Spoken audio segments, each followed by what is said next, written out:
Look, Betty, I'm learning Bessie to take care of babies. Good, good. Babies? Whose babies? Ain't that cute? Yeah, honey, but I ain't got no time now. Mr. Drysdale's sick of bed. I gotta take him some flu serum.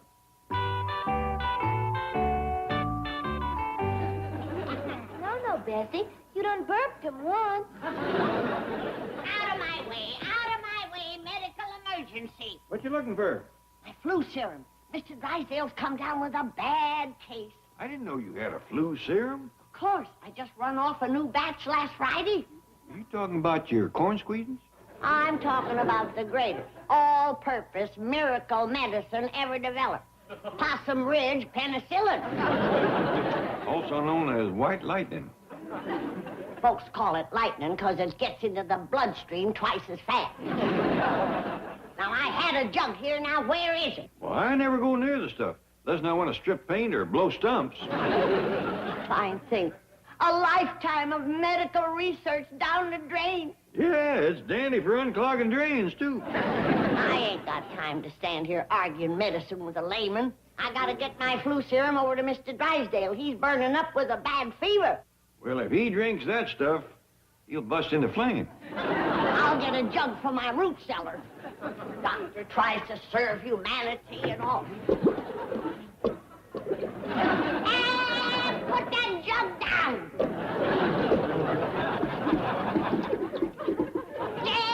Dead. What's the trouble? Ellie Mae's bear's drinking my moonshine. My flu serum. Maybe he's got the flu. Well, don't stand there joking. Take it away from him. You're the one that's joking. Well, what am I going to do? Well, you might start making him a pot of black coffee. He just finished that whole jug. He fell down. I think it knocked him down. Shame on you, Fairchild. Now you're going to get a whooping. Now, this is going to hurt me worse than it does you. You can bet on that. Well, you've got to be cured of bad habits. Spare the rod and spoil the bill. Give him a good birching, Jed. Annie, I wouldn't tackle a mouse after he had a snoot full of that Smoky Mountain skullbuster. Well, he's got to be punished. He will be. When that stuff wears off, he's going to wake up with headache number 340.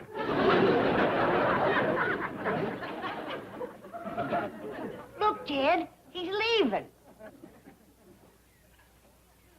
Don't worry, he ain't going far with that load. Well, humans come first. I'll fetch another jug from my root cellar and get it over and doctor Mr. Drysdale. Granny, Mr. Drysdale has got himself one of the finest doctors in Beverly Hills. Oh, thank you, Jed. I wish his wife thought as high of me. Oh, is Miss Drysdale home? Oh, she's the one that told me that he had the flu. Well, maybe you ought to leave Mr. Drysdale to her. I ain't gonna steal him. Us doctors take an oath agin that kind of hanky-panky.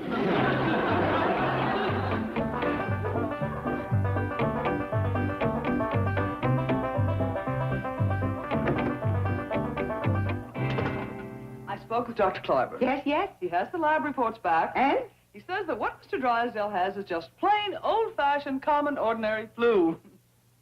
How like you, Milton. Everybody else in Beverly Hills has the latest thing, Hong Kong flu. But you have to have common, ordinary flu. He never misses an opportunity to embarrass me in front of my friends.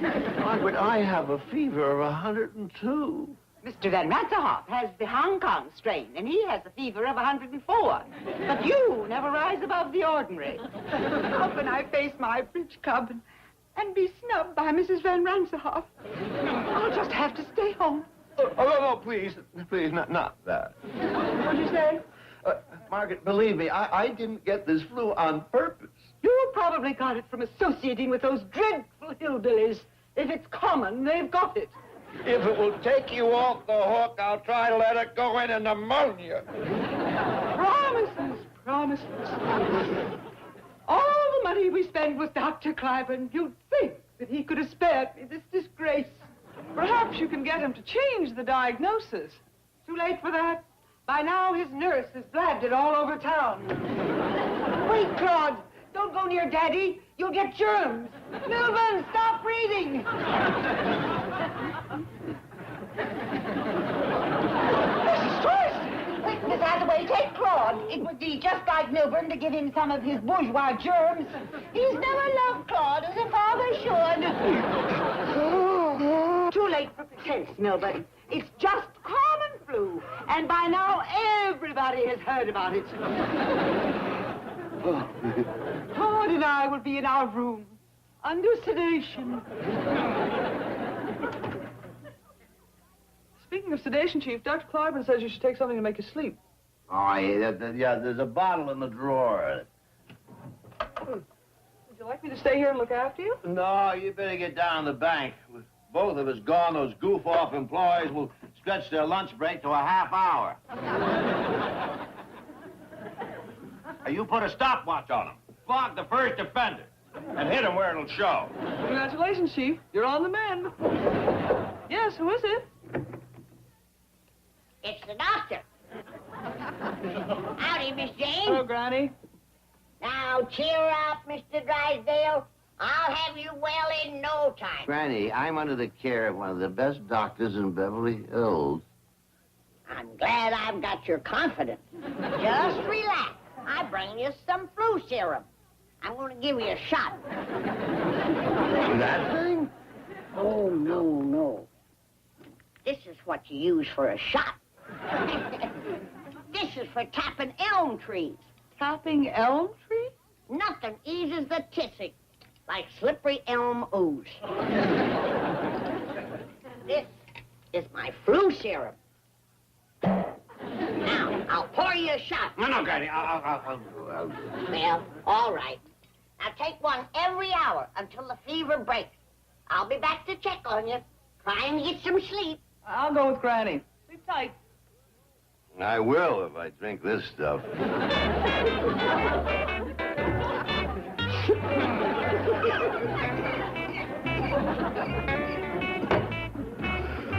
Oh, what a day.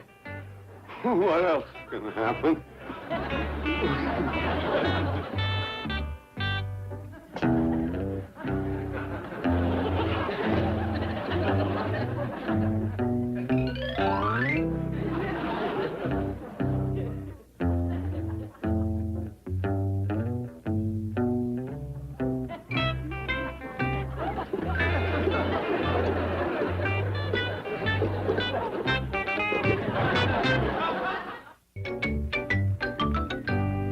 Where you going, Doctor? Back to check on Mr. Drysdale. Oh, Jeff, have you ever had Hong Kong strain? Not that I know of. What is it? Oh, you get it from lifting something heavy. Jeff, whilst I'm gone, set up my still. I mean my medical laboratory. I best run off a new batch of my flu serum. I thought you had some in the root cellar. I've only got 2 jugs of the vintage stuff left. It's been aging since Friday. 2 jugs will do you. There's a flu epidemic, and I gotta arrest it. If the police get downwind of your mash cooking, there'd be more than an epidemic arrested. I'm doing medical research. The police didn't bother Louis Pasteur when he was cooking his serum. Now he's got his picture in the hospital. You keep on, and he's going to have yours in the post office. How's victuals coming? There's a turkey and a ham in the oven, and roasting ears on the stove. Good. Oh, Jethro's putting them on the table. Jethro? Uh-oh. I was afraid of that.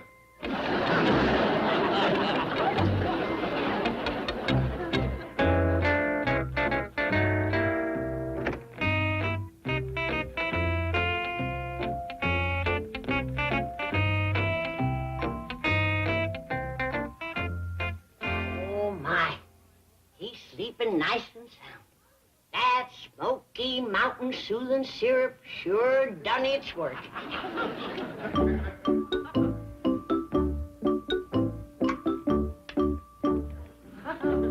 He took the whole jug.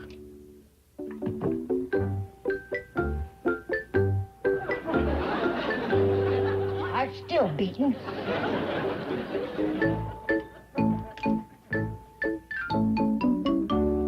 His tongue ain't charred. His eyeballs ain't spinning. His joints ain't locked. No side effects at all. That sure was a good batch. Well, his system must have needed it. Still has a touch of fever. I best refill his prescription.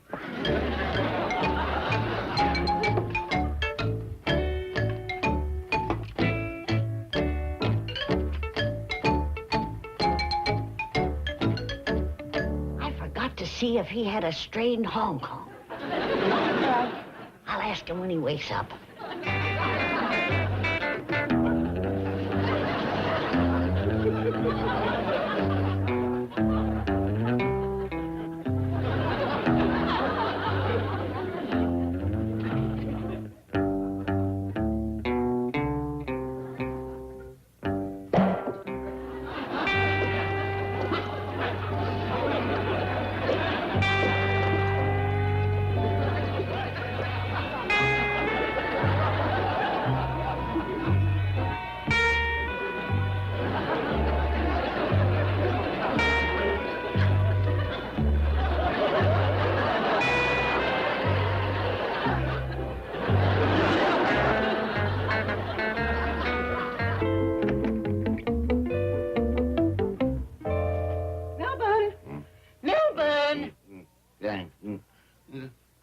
Margaret, I was sound asleep. How like you, Milburn.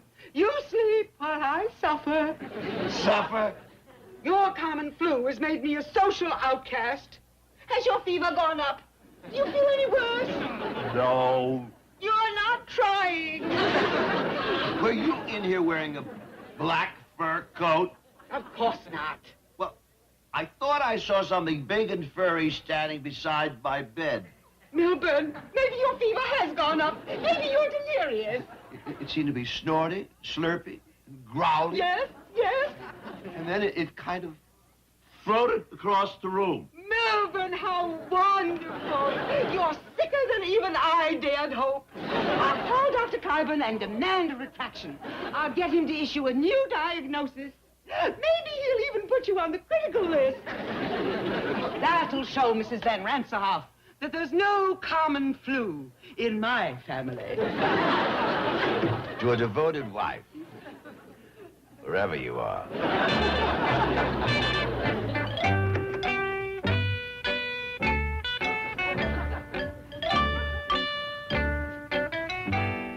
Sleeping like a log, thanks to medical science. Granny, didn't you say you left a second jug? Yeah, I put it right there. Bessie found it. Jed, he emptied this one, too.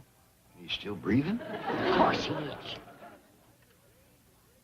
And his fever's busted. Pull the covers up, Ellie, so he don't chill. With what he's got in him, he couldn't chill at 30 below. Think I ought to leave another refill? No, now let's all get out here and let the man rest. Sure resting peacefully, ain't he? Just like he was rocked to sleep. Or stoned. Bessie, get off that bed.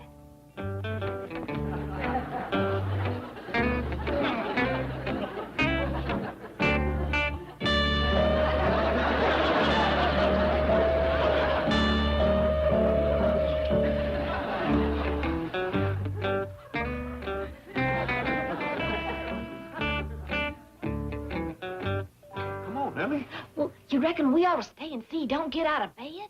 After 2 jugs of Possum Ridge Paralyzer, the only thing that can get him out of bed is an earthquake.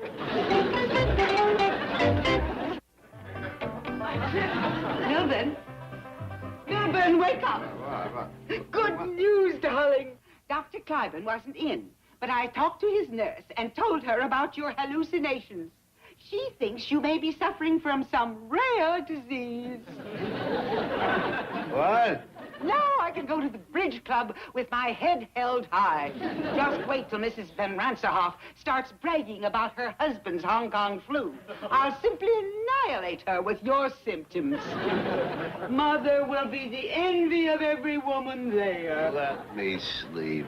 Maybe I should engage special nurses. Mr. Van Ranserhoff has them.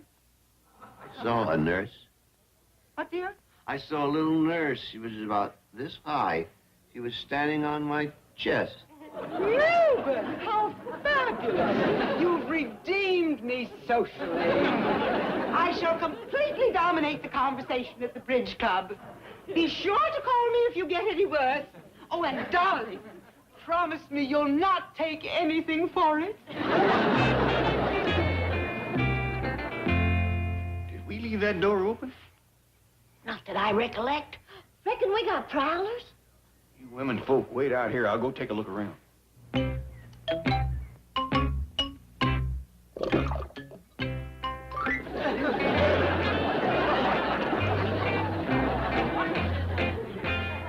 Take a look, Granny. We got a prowler. I'm afraid so. Did he get much? About a half a gallon.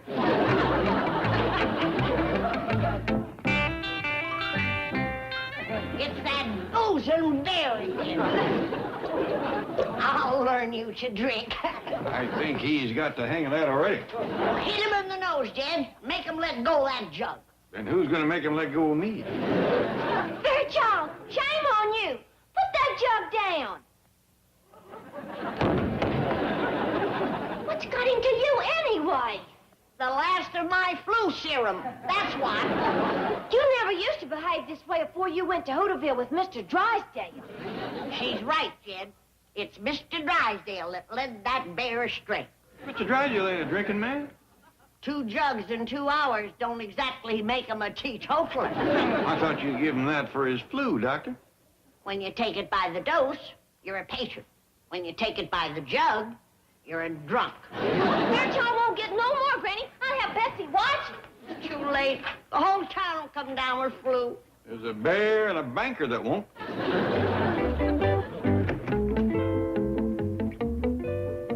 Chief?